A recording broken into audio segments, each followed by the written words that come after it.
Good morning and welcome to National Stock Exchange and CNBC-TV18's Investothon, an initiative that we flagged off first in March 2011 with two very simple ideas: to create awareness among the average Indian and all the investing community about better health and better wealth, two very important things in anyone's life. This morning we're coming to you live from New Delhi, yes, the national capital in New Delhi, where all the runners are geared up in their running gear and CNBC-TV all assembled at the Tyagaraja Stadium in Premnagar near the Safdarjung Airport. Now joining me in studio are two very special guests. First up we have Neville Wadia, who's the MD of Altitude Technology Systems India, and we have Harshvardhan Roongta, who's a certified financial planner at Roongta Securities. Good morning guys, welcome to the show. Thank you for coming in so early in the morning. Thank you. The weather in Delhi is freezing cold. It's around 15 degrees Celsius. It's been drizzling a little, but that has not dampened the spirits of any of the runners down there. We're expecting about 6,000 people there, all dressed up in their running gear to run the Investothon. Now, as you know, the Investothon, well, there aren't any races because the Investothon is based on runs. Anyone who participates, anyone who watches the Investothon, who's taken this first step towards investing better and to improving their health is a winner. We have two very special races. The first one is the 4-kilometer run, which is the Rajiv Gandhi Equity Savings Schemes run, and the 2-kilometer power run. We'll be talking a little bit about the 4-kilometer Rajiv Gandhi Equity Savings Scheme run in a bit.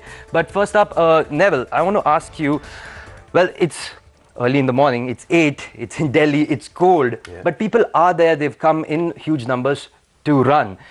What is the importance of warm-up and stretching especially in such a situation where it's cold and where many of these people are not professional athletes? They might have just bought their running shoes and their running gear yesterday and turned up today. What is the importance of warm-ups? I think, your body is like a machine, and the first way to prevent injury is by warming up that machine. So by warming up your muscles, it's very important to warm up your muscles so that you don't tear your muscles. I would always specify on warming up. A specific number of minutes that should be given? Nothing specific, but if you were doing a long period of activity, then maybe about 10 to 15 minutes of warm-up. You never stretch a cold muscle. Yeah, okay. You always warm it up slowly, so a light jog or anything like that to warm up the muscle. And does it also matter if I'm a regular runner? For example, if I run thrice or 4 times a week, is my warm-up a little less compared to someone who's running after a month? No, not at all. Because if that muscle hasn't been used, say, for 8 hours at night, you need to warm it up no matter what, whether you're an experienced runner or not. Okay. Harsh, now I'll come to you. So, like I mentioned earlier, we're starting early. It's 8 in the morning in Delhi. It's 8 in the morning here and it's cold in Delhi. What is the importance of starting early in investment? Well, Sumit, let's understand this with an example. Okay, we have a 30-year-old person who's planning for retirement. Retirement is a definite event that is going to happen. So somebody would retire at, say, 58, somebody would retire at 70, somebody would retire at 60. So each individual is going to retire. So let's look at the age 60. A 30-year-old starts and invests about 1,000 rupees a month in an equity asset which generates about 14% returns. At age 60, with 1,000 rupees per month, he will accumulate a corpus of 54 lakhs. Now, this same person delays it by just 5 years. Okay, so he starts investing at age 35 and not 30 years of age. So, in that case, at the time of retirement, which is age 60, this corpus reduces from 54 lakhs, which was earlier, to 27.5 lakhs. Wow, that's half. That's almost half. Almost half. Yeah. So by delaying by just 5 years, you've actually deprived yourself of a corpus which is double than what it could have been by starting early. So with financial fitness as well, starting early is important. In fact, we have another initiative with the National Stock Exchange called the NSE Financial Quest Quiz, where the idea is we have students from standard 8th, 9th and 10th, and we introduce financial concepts to them in a very fun manner through a quiz. So it's a good question and answer, and I must tell you, these guys, they're young students, but they're very knowledgeable about these financial matters. On the screen, you can see some footage from New Delhi, the Tyagaraja Stadium, where, as you can see, that the runners have all geared up and they're all gathered there. We'll head down on ground where we have Shruti Mishra. Shruti, can you tell us what the mood is like down in New Delhi? What's the weather like? How are things down there? Well, Sumit, it's a chilly winter morning. It's 15 degrees Celsius, shallow fog. It was raining last night. It was drizzling a while ago. There's no sunshine, but all this has not stopped our investors to come out. In fact, we're ready for the first race, the Rajiv Gandhi Equity Savings Scheme, the 4-kilometer run. I'm heading there to get you all the action. Over to you. Okay, great. Thanks a lot, Shruti. We'll be back with you very shortly. As you heard, Shruti said the first flag off should be happening shortly. Harsh, I want to talk to you about this first run of ours, the Rajiv Gandhi Equity Savings Scheme. Now, this is a scheme that the government came up, I believe, in the budget that has just gone, and they've put it into action. Can you tell our viewers a little bit about this savings scheme? Well, this Rajiv Gandhi equity savings schemes is basically designed and introduced for the introduction of retail and new investors into equity markets. Okay. So the contours of the scheme, you need to be a new investor into equity, which means that you've never invested into equity ever before. Okay, you could have a demat account, but you have not necessarily bought equities. If you invest, say about 50,000 rupees into it, you get a tax deduction of 50% of that. So about 25,000 rupees gets, you get a tax benefit of 25,000 rupees. You need to have a gross total income of 10 lakhs rupees. If your gross total income is more than 10 lakhs rupees, then the scheme does not apply to you. There are other restrictions in the scheme. The moment you invest into equities, that it gets locked in for 3 years. You can you can either buy it directly on the stock exchanges. You have mutual fund schemes which will be introduced specifically for this purpose. So you will have a couple of things in that. So kind of mobilizing the funds in the domestic capital market, because I believe in India we do have a lot of wealth that is invested more in debts and debt assets and things like that. We've seen a trend in India where we are still a conservative society. We have not developed the equity culture as yet. Right. So we have about a very small percentage going into equities even today. Okay, great. Neville, let's coming back to you. Now you've done, I was reading your profile, and you've done a lot of fitness activities. You've done yoga, you've done trekking, boulder climbing, things like that. So you've cycled a lot. We'll get to that in a bit. So basically, you've done a variety of physical activities. How does one choose a physical activity? Is it necessary to continuously keep changing one's physical activity, or can I mean, if I'm fond of running, I can just run always? I think it's very dependent on the individual, to be honest. I'm somebody who gets bored very easily with a single activity. That's why I choose to do many different things, whether it's playing different sports or trying out different strength exercises or anything like that. But I think if the individual, first of all, if you're looking to compete and if you're an athlete, then it's best to stick to that one sport. Or even if you're an amateur marathon runner today, and which India is growing, you'd want to stick to running 3 to 4 times a week. But there's no hard and fast rule that you need to go to the gym to exercise. You can exercise outdoors, you can cycle, you can trek. Right. So multitude of options. Absolutely. And it's good to try different options if you want to. But how important is setting a goal? Do I have to always set a goal which makes me better to stick to my physical regime? I think when somebody comes to us, the first thing you'd want to make sure is that they have some sort of goal. If they just come in and say, oh, I want to lose weight, that's not much of a goal. Okay. You would want somebody to make a change in their lifestyle for this to be effective, whether it's just continuously exercising or having some sort of activity for 30 minutes to an hour every single day. So a goal is very important. If somebody says, I want to run the 21 kilometers in Bombay in January, then that goal is very important. You know how long you need to train for, you know what you're aiming to do. Or whether it's, I want to play cricket for India. So a goal is very important in achieving that thing. And then if you get help, the trainer or the physiologists or whoever know how to get you there. Harsh, coming to you, setting goals is again a very, very important part of investing and investing correctly.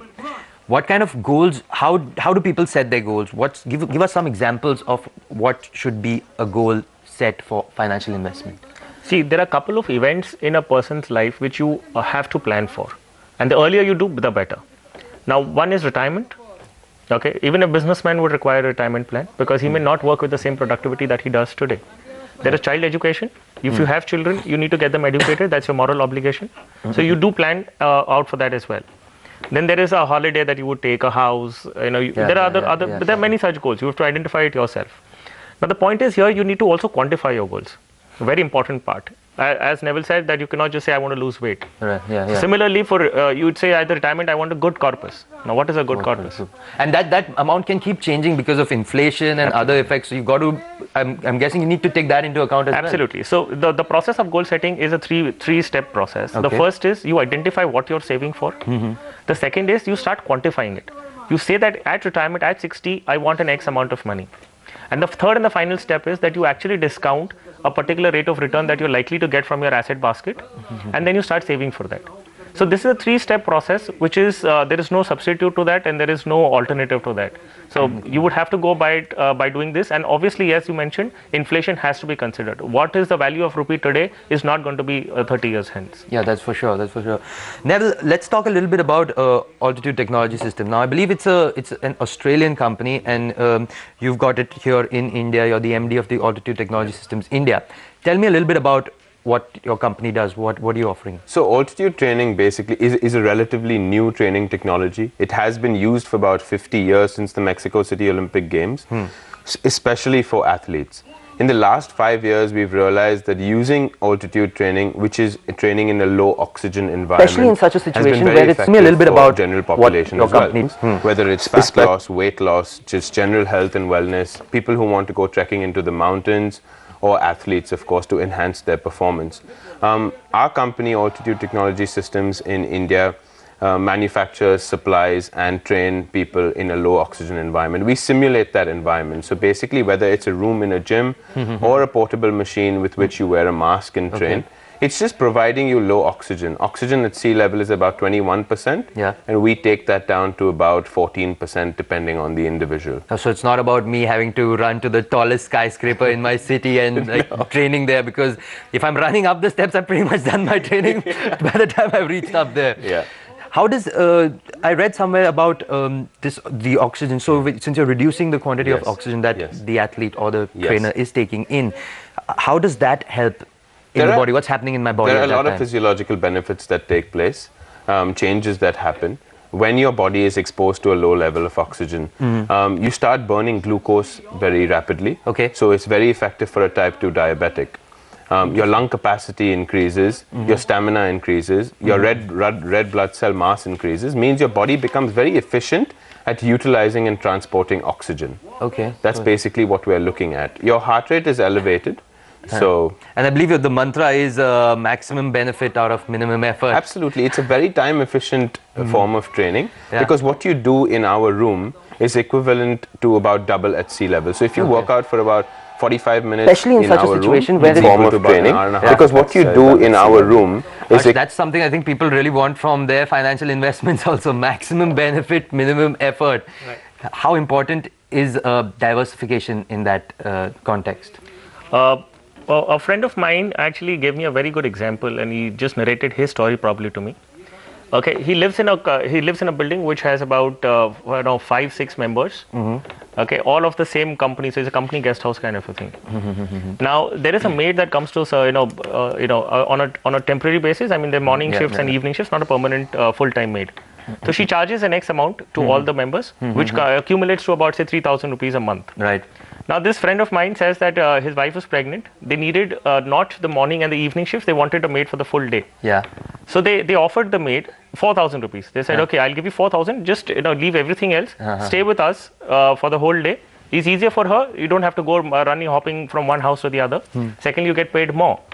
The maid says, I'll get back to you tomorrow. Okay. The next day the maid comes back and she says, no, sorry, sir, I cannot join you.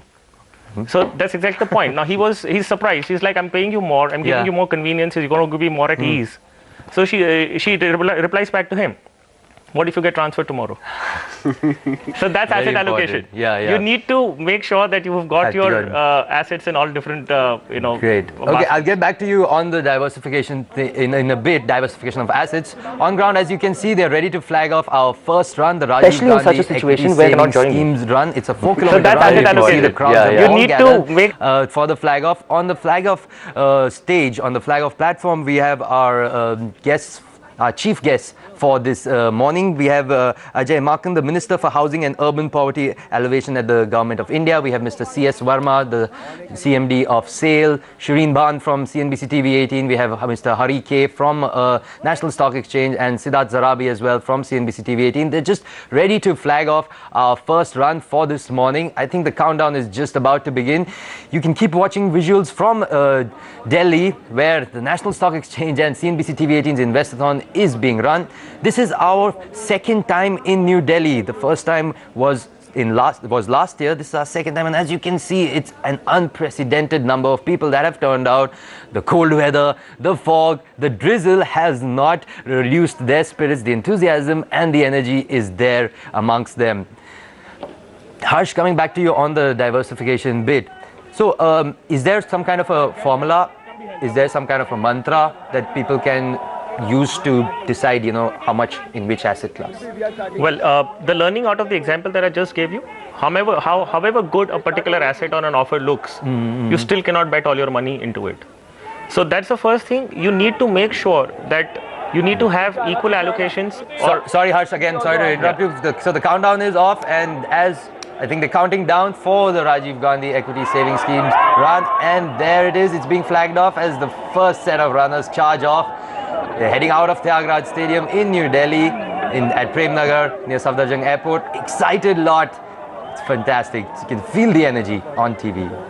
There's Mr. Ajay Markan, C.S. Verma from SAIL, Hari K from NSE, Shireen Bhan, all flagging off the first run, the Rajiv Gandhi Equity Savings Schemes run at National Stock Exchange and CNBC-TV18's Investothon in New Delhi.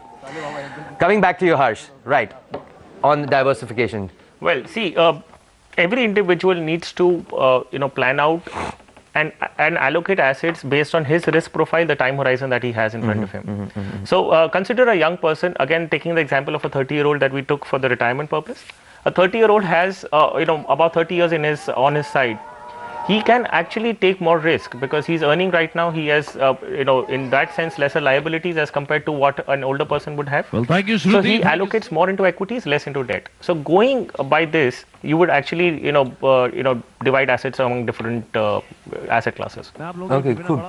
Neville, I want to ask you something about altitude training. Is there a certain type of people that can or cannot go? I mean, if I have for example, if I have a heart condition or things like that, that I should not go for altitude training because of, like you mentioned, you're reducing the quantity of oxygen that a person can take in.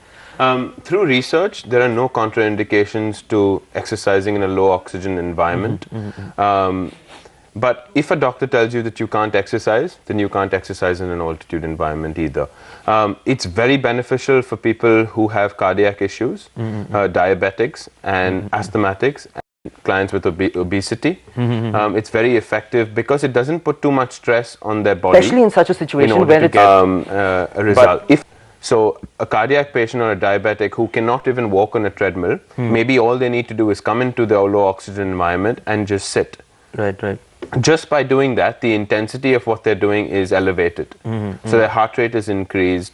And so apart from that, there's nobody who can't train. It's like somebody telling you that you can't go to Leh and Ladakh. Or somebody telling you can't fly on a plane. Because all planes are pressurized at 7,500 feet. Yes. So if a doctor tells you you can't do those things, then you can't pretty much train at altitude. And what counts as high altitude? Because as opposed to coming to a low oxygen environment setting, I might just go to one of the hill stations, or what's the height that we can get to? About 2,200 meters. Anything above 2,200 meters. So research shows that the healthiest and leanest living populations live above 2,000 to 2,500 meters. Especially in such a situation, you can't exercise, or if you go to anywhere.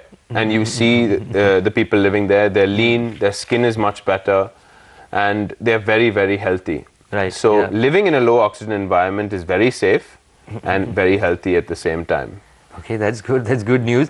Harsh, you wanted to come. I have a query, Neville. When you say you reduce, it's a reduced oxygen environment. So do you reduce the oxygen? Or do you add in some other gases? No, we actually reduce the oxygen. So basically, we draw in normal air, 21% oxygen, and the membrane reduces the amount of oxygen and pumps in about 10% oxygen in the room to bring it to a level desired by us, which is about 14%. Okay. Harsh, I'm coming to you on SIPs. I want to talk to you about SIPs. That's a very important tool for people to invest in. But there is a common myth, or rather confusion. Is it better for me to invest through SIPs? For example, I'm giving in 1,000 rupees per month, as opposed to maybe 10,000 rupees in one lump sum amount. What is better? How do I balance it out? See, Sumit, it is more dependent on what is your profile as an investor. Okay, in an upward market trend, a one lump sum is obviously going to be better, because what you invest today is going to start generating returns on the entire 10,000 of rupees. So, and in a market which you do not know which side the market is going to go, which is the case with all of us. Yeah. So in a situation where I do not know what is going to happen tomorrow, I cannot take a call of what's going to happen in the next couple of years. Yes. So what do? Markets are going to go up and down. That's the function of the market. They are going to be volatile. Yes. How do you know which is going to be the top and which is going to be the bottom? So what you do is, you choose an amount that you will invest every month, irrespective of trying to time the market. Yes. You choose a date, on one particular date, and X amount gets invested into equities. Whatever be the market at that time. Now, because we do not know which side the markets are going to go, it is obviously going to be better to use an SIP more. However, if you're willing to take that risk, yes, you can stomach the risk. You understand volatility. You understand that in the short term you could possibly be incurring a higher loss than what an SIP portfolio would. Then possibly you could go in for a lump sum as well. But SIPs work in a volatile market, yes, which is the nature of the market. And lump sums, if it's a one-sided, the markets are going to go up from here, you could probably choose a lump sum investment. Okay, great. We'll go back on ground to New Delhi. As you can see, our second run, the 2-kilometer power run, is just flagged off. And there go the runners for this second run of the day. The 2-kilometer power run, again, all excited, running full speed on, heading out of Tyagaraja Stadium in New Delhi. So these are the two runs for this morning, the 4-kilometer Rajiv Gandhi Equity Savings Scheme run and the 2-kilometer power run, that have both been flagged off, and all the runners have headed down the route. They'll be the quick ones, the fast ones will be returning really shortly. We'll catch up with them soon also. Neville, I want to talk to you about exercising. So experts say that you should exercise about 30 to 45 minutes, about maybe 4 times a week is kind of good enough. Again, it varies person to person. So comparing that to altitude training, how often should I be doing altitude training? Firstly, it's amazing to see the enthusiasm with which these people are running in that kind of weather. It's great. It's just, I think it's the magic behind. I think they can feel it, that they are running for a cause, for the Indian investor to run for such, creating awareness, because that is one thing that is most required always. I think if people actually took to exercise with this kind of enthusiasm, we'd be a much healthier living population. But I think the biggest issue that we have is when we talk to anybody, a corporate or any individual, it's always that I don't have time to exercise. I don't have time. And I'm sure it's the same with investing. I don't have time to do this. So what we've done with bringing altitude training to India is that we have made it very, very time efficient for everybody. As I said, half an hour in our chamber is equal to about an hour outside. Okay. So it's very efficient in a way that you're not putting stress on your joints, because I don't need to make you sprint or jump or do any very high impact activity in there. So it's less wear and tear for your body as well. By walking on the treadmill in a low oxygen environment, you're pretty much jogging at sea level. Okay. So it becomes very time efficient. And as you said, there is no stipulated period of time, that I need to exercise 30 minutes 5 times a week or something like that. Yes. As I said, it's a lifestyle change. So if you can do it every day, it's much better. Okay. And exercise releases feel-good hormones like serotonin, dopamine, etc. So the more you exercise, your stress levels will reduce and you feel much better. Okay, great. So you're watching National Stock Exchange and CNBC-TV18's Investothon. We're running in New Delhi this morning. We'll be back after this very short break. Don't go anywhere.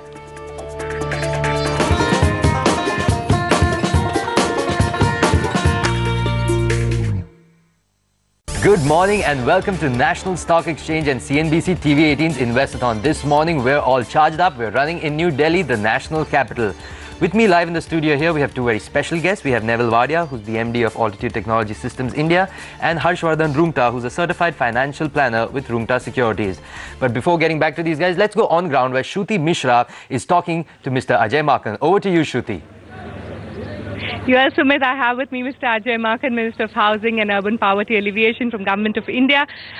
Sir, you know, this is the second time we are in Delhi for the Investothon, and even on a cold morning like this, the response has been phenomenal. Better health and better wealth. What are your comments on that? Well, it is a combination of both. If you have wealth but you don't have health, you can't enjoy that wealth. And such a large number of people, I think it would be around 8 to 10,000 people who have turned up today, and this is the 8th in the country. This is excellent. And the best thing is it also shows the investors' confidence. And they are all here, and they are enjoying company of each other. They are networking with each other, and this is the best thing which could happen. So what are the basic steps that people can take to take care of their health better? Well, they have to run at least 40 minutes a day. That is what is prescribed. And before the doctor prescribes, you should start running yourself. Is that what you do? What is your fitness regime? Well, I have been the sports minister. Before I became the sports minister, I was not that much regular as far as my gymming activities is concerned. But the sports minister, other than other things, it has done good. At least I have started regular exercise and regular fitness regime. All right, so what do you have to talk about Investothon 2012? What do you have to say? This is excellent, and this is the 8th of the series, and I've been told that more than 50,000 have already participated. And on a cold winter morning like this, such a large number of Delhiites turning up, this again shows that investors' confidence is there, people are aware to get more wealth and to be healthy, both. Well, Sumit, you heard it right. We've got over 8,000 people running for their investors. Over to you. Thank you, Shruti. Thank you, Mr. Makhan. That was Mr. Ajay Makhan live from New Delhi. And as you heard it from the man himself, who was earlier the sports minister, you got to start running even before the doctor tells you. Okay, over to you, Neville. Now, I'll play a little bit of a devil's advocate here, right? So altitude training, it's new in India. I mean, okay, like you said, it's been around the globe for earlier, but it's new in India. You think it might just be a fad? People will do it for a while and then like forget about it and go back to some new fad. You know, when I went and met the physiologists in Australia for the first time before joining this company and coming back to India to revamp things and take altitude training to a different level, I asked them the same question, that is it like the many fitness fads that we've seen over the years? And they said it can't be a fad because it's been used for 50 years since Mexico City Olympics, and athletes have benefited from it. So the simple thing was that look at populations that live at an altitude, and that can't be a fad. You know, the fact that they are so healthy, they are lean, they have very few medical issues, that fact itself cannot be a fad. Right. And that's why I invested my time into it and thought that this is something that India as a country can benefit from. And so what are the options for me? You mentioned that you can have a simulated room as well as a mask. So how does the mask work? So you just put it on and run? The mask unit is for people who want to have it at home. Small gyms, small studios, or beauty centers, or even a hospital that wants it. It's a small plug-in 35 kilo machine which is on wheels. It has a pipe and you wear a mask with a head strap and you're breathing in low oxygen air, and you can do any activity. If you have a treadmill at home, you can walk on it, or you can just do it passively, which is just sitting and reading a book or watching TV. Okay, all right. Well, that's interesting. Harsh, I want to talk to you about the euphoria in investments. So you know how it happens when you exercise. Like we saw a lot of runners full of enthusiasm run, but it's kind of obvious they won't run the full distance with that same speed. Of course, the body tires and you get into a certain rhythm. Same with investing. You often see people start off investing that this is it, this is my principle, I will invest this much every month.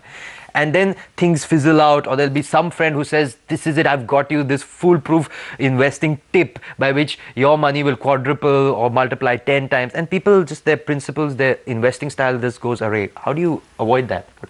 See, at the time when you begin, you need to draw principles for your own self, which are specific to each individual. Most importantly is that you have it in writing in front of you. Okay. The moment you document that this is the reason why you have started doing something, you can always refer back to it at the time when some other option is coming by. We do not say once you've drawn something will last you for the next 30, 40 years. Yes. That's not the idea. If there is something interesting coming by, you would obviously want to take advantage of that as well. Because change is always happening. There's always something or the other changing in the market. It's not Absolutely. It's not a static market. So we're not against a new idea Yes. to be included into an existing financial plan. Just that the objectives need to be defined very clearly and have to be kept in mind, and everything else that comes by around it needs to match into those kind of things. So kind of getting your pillars, your foundation set, and then you could change the other aspects of, absolutely. So what do we do actually? There are basic, this our own theory is that we have about 4 building blocks of financial planning. Okay. So one is living too short. Okay, that's a situation wherein young people, we've seen instances of people passing away at very young age. So they need to be planning something because they have dependents, after their death. Living dead, living too long, and making plans for other things. Okay, I'll come back to you to just elaborate more on that. But first, we'll go on ground to Shruti Mishra. She's at the Tyagraj Stadium in New Delhi, where National Stock Exchange and the CNBC-TV18 Investothon is being run. Over to you, Shruti. Yeah, hi Sumit. Well, I have with me Mr. Verma from SAIL. And sir, tell me, SAIL, it's all about strength, it's all about steel. You're the steel man. How do you ensure the fitness of your employees? See that we are having many sports academies in our townships in which our employees are there, and we are encouraging sports and games in a big way. In fact, let me tell you that the sportsmen which have been supported by SAIL, they have brought laurels to the company. In the recently held Olympics, 3 medals have been won by the sportsmen who have been supported by SAIL. Sushil Kumar, who won the medal in wrestling, he has been, SAIL has been supporting him last 10 years. In fact, we got him married. So that's the level of encouragement which we are giving to our employees. So games and sports, they are in a big way in all of our township. We firmly believe that healthy mind is in a healthy body. So with that motto, we have been taking the sports in the game in a big way. In fact, a certain percentage of the profits of the company is earmarked for the development and the encouragement of sports in our townships. Well, that was for your employees. How are you ensuring the economy is back on track? See that the backbone of economy depends on the GDP growth, and GDP growth depends on the growth in steel. To achieve 1% growth in GDP, there has to be 1.2 times growth in steel. Now, when we are talking that GDP growth will be somewhere about 7 to 8% in the 12 5-year plan, the growth in steel has to be about 9 to 10%. With this aim in mind, we are also doubling our capacity in Steel Authority of India. Today, our capacity is 14 million ton per annum. We are doubling to 24 million ton per annum, and which will be complete by next 1.5 years' time. And this doubling of the capacity is coming at a total investment of about $18 billion.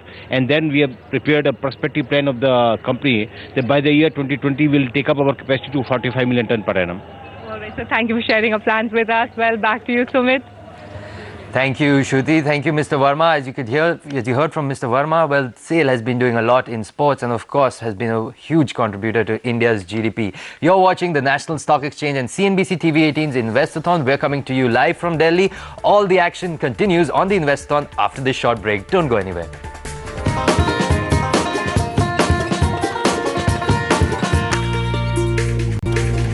Welcome back to National Stock Exchange and CNBC-TV18's Investothon. This morning we're running in New Delhi at the Tyagraj Stadium near Prem Nagar near Safdarjung Airport. Well, I'm coming to you live from the studio in Mumbai. I have 2 very special guests here. Neville Wadia, who's the MD of Altitude Technology Systems India, and Harshvardhan Roongta, who's a certified financial planner at Roongta Securities. Let's go on ground to Shruti Mishra in New Delhi. Shruti, tell us how things going down at the Investothon in New Delhi. Yes, Sumit, I have with me Mr. Amit Goel from the PACE Group. Tell us, Amit, that what is your take on this initiative, running for better health and for better wealth? Actually, what has happened is that in today's fast pace and stressful lifestyles, people often tend to ignore their health, and at the same time, they don't have the time or the inclination to try and proactively manage their wealth and invest for the long term. So most of the people are today invested in FTs. I think broadly, last 2 generations have missed out on the great bull run and the great opportunities which capital markets have thrown at us. I think this is a brilliant initiative by NSE and CNBC to encourage people to not only run and exercise more for their health, but also to focus their time, energies and efforts on proactively managing their wealth and make money for themselves by investing in the capital markets for the long term. All right, Amit, tell us what are some of the basic steps that people can take to invest better in the market? Yeah. See, as far as my company PACE is concerned, for us, the theme this year is Soch Kar, Samajh Kar, Invest Kar. So basically what that means is that first of all, you need to decide your strategy. You need to understand which sectors to invest in, decide what tenure of your investments is going to be. Then try and understand the stocks, in which you want to invest your money. Understand them very well. Don't go by the hearsays or by the tips which you hear from your friendly neighborhood brokerage outfits or whatever, and then invest in the stock markets for long term. So, Soch Kar, Samajh Kar, Invest Kar. That's the basic idea. Well, you got it. Soch Kar, Samajh Kar, Invest Kar. Amit, you look quite fit. What is your fitness regime? Okay, thanks. I run about 5 kilometers a day. I do about 100 push-ups. But I guess it's still, you can always do better than that. So I'm still striving for more and better fitness. Well, Sumit, 5 kilometers and 100 push-ups and you can get a body like that. Over to you. Thanks, Shruti. Well, wise words and good advice there from Amit Goyal of PACE. Harsh, I'll come to you. Well, he said a really important point about, people not having time, like Neville also was earlier saying, people don't have time to give towards their fitness. And people also might not have time to give to investing correctly because they'd say, I can't follow FD interest rates every week, every month. I can't follow the market every day. I don't have time. I think that's where a certified financial planner comes in. Yep. But how does one go about getting a good certified financial planner? See, Sumit, first thing, I would not entirely agree that you do not have time to manage your money. Okay.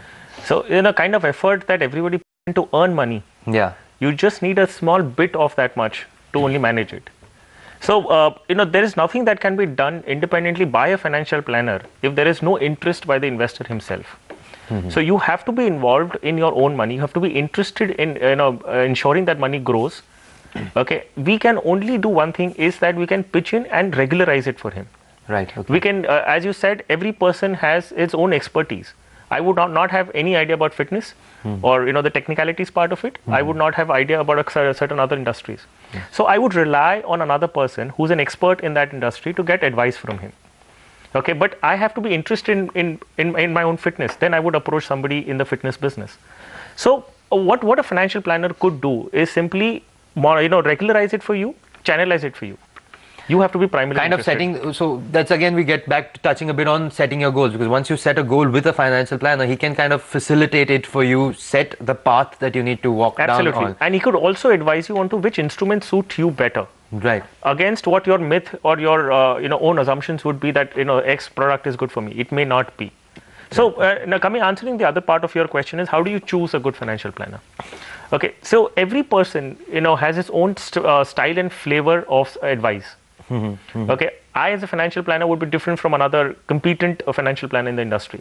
So you need to first have a basic meeting with a financial planner to understand whether your thought processes and the thought process of the financial planner you're going to hire are matching.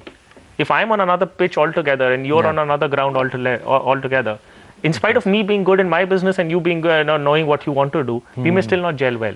Okay, great. So have a first brief meeting, a preliminary meeting to understand whether we match into our thought process. That's a very important first step.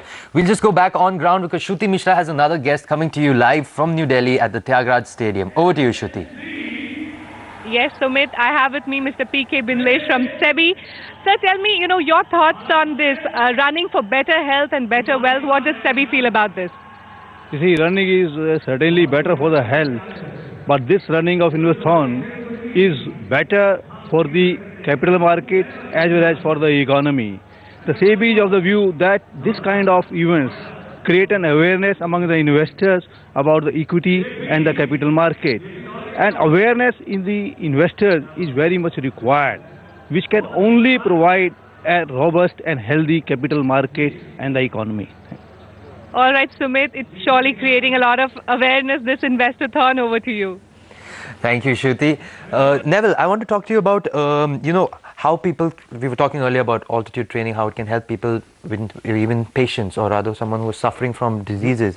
So what kind of diseases has research seen people, which disease people, with which diseases have benefited by altitude training? Primarily type 2 diabetes. Okay, and in fact that is, India is unfortunately Absolutely. becoming people have touting it that it could be the diabetes capital of the world, which is really unfortunate. Absolutely. We are going there, and we've already reached there as the type 2 diabetic capital. And the thing that altitude training does, as I mentioned, is that it uses glucose as your first source of energy when you're in a low oxygen environment. Yes. The issue with type 2 diabetics is they have too much glucose in their blood gets thicker, and insulin is not working to stabilize this.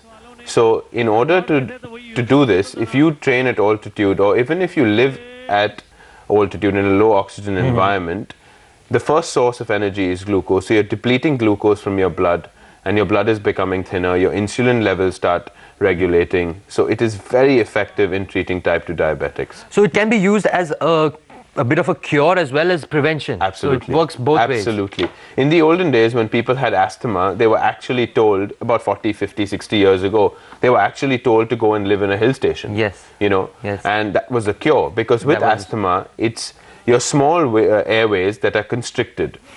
And apart from using steroids, the only other thing that can open these airways is by exposing yourself to low oxygen environment. Yeah, so it's age-old wisdom coming to us. Absolutely. Back again. We'll go down to on ground in New Delhi at the Investothon. Both the runs are pretty much over. The runners, some of the runners have returned. We had the 4-kilometer Rajiv Gandhi Equity Savings Scheme run and the 2-kilometer power run. But let's go down on ground with Shruti Mishra at Tyagaraja Stadium in New Delhi. Over to you, Shruti. Yes, right now I have with me Jan Maglik from Religare Securities. Jan, tell us, what advice will you give to new investors? Where can they invest? I think all investors should follow a portfolio allocation model where they invest in different asset classes depending on their age and risk appetite. But I think given India's growth story, by far the largest investment should be made in equities.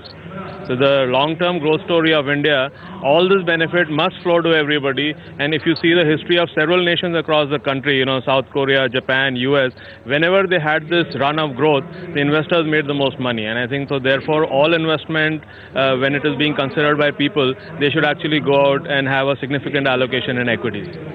All right, all new investors, equities where you should invest. Sumit, over to you. Thanks, Shruti. Well, that was Jayant, and he has some piece of advice as well on how you can better invest. Harsh, I want to talk to you about, when earlier we were talking about diversification. I want to talk to you about insurance, because that is one aspect that I believe people, I don't know, I think it's this thing that people maybe don't want to think about their afterlife or their death, that they don't want to go in for insurance. But what is your feeling, what is your experience telling us from your profession about how people investing in insurance? See, well, the first thing, yes, it is true that not many people like to listen and talk about insurance. Now, this we have understood comes primarily from a fact that it's always been missold in a country like India, rather than a requirement. Now, if you study it from a requirement point of view, it is the first step of financial planning. It's the most important component of personal finance. Now, if it was true that people do not like insurance, no, that's not fair, that's not right. We have the general insurance sector where motor insurance is compulsory. Yes. You have all industries who have insured their factories voluntarily. Okay, so the concept of insurance is understood. Now let's understand from life insurance perspective. When we talk about life insurance, term insurance is the pure form of insurance. Now, some people have that kind of a thought that we don't get anything back at the end of the period, term insurance. So let me just explain this concept of insurance with an example. There is a village with about 1,000 houses, okay, and in which every year they have, as a matter of practice, noticed 2 houses catch fire and they get completely destroyed. Yes, yes. It takes about 50,000 rupees for that house owner to rebuild his house. So it takes about 1 lakh every year in that village of 1,000 to have those 2 houses rebuilt again. Now it becomes an extremely heavy burden on that individual whose house has been destroyed. Now nobody knows which 2 houses are going to be destroyed. Yes. So the village collectively decides that since we are 1,000 of us, we need 1 lakh every year. Everybody starts contributing 100 rupees every year. So they accumulate a corpus of 1 lakh of rupees. Yeah. So any 2 houses that in the village get destroyed, it takes care of that. So the basic concept of insurance. So 100 rupees is the premium. Yes. Yes. 50,000 is your sum insured in this concept. And if I were a householder, I would be a house owner. I would be completely happy that, you know, if in case something happens to me, the entire burden of 50,000 does not come on me at a cost of paying 100 rupees. Okay, we'll hold that thought for a second. We'll come back to you on that, on insurance. Going down to Shruti Mishra at Tyagaraja Stadium in New Delhi. Over to you, Shruti. Yes, Sumit, I have with me two guests, Mr. Subhash Agarwal from the SMC Group and Mr. Ashok Agarwal from Globe. So, sir, tell us, better health and better wealth. What are your comments on that? Yeah, it is always better to run for keep the better health, or you should do yoga. And this event organized by NSE and CNBC, I will congratulate them. It is very good. This is a second year, and it is always better. It gives investor awareness about capital market. I wish all the success to them. Well, sir, thank you so much. Ashok, tell us, what are the basic steps that investors should take to invest better? Well, investing in market is like running a marathon. If you want to invest in market, invest for long term. You know, in marathon, you don't exhaust yourself immediately, and you take steady steps for running. Similarly, if you want to invest in the market, invest steadily, invest regularly, and invest for long term. Because if you don't invest in the market and your neighbor invests in the market, he will overtake you, he will outperform you. For your growth, for your prosperity, for your wealth, and for your health, invest in the capital market, and that is why we are participating in this marathon. All right, invest steadily and invest regularly. That's another piece of advice that we've got, Sumit.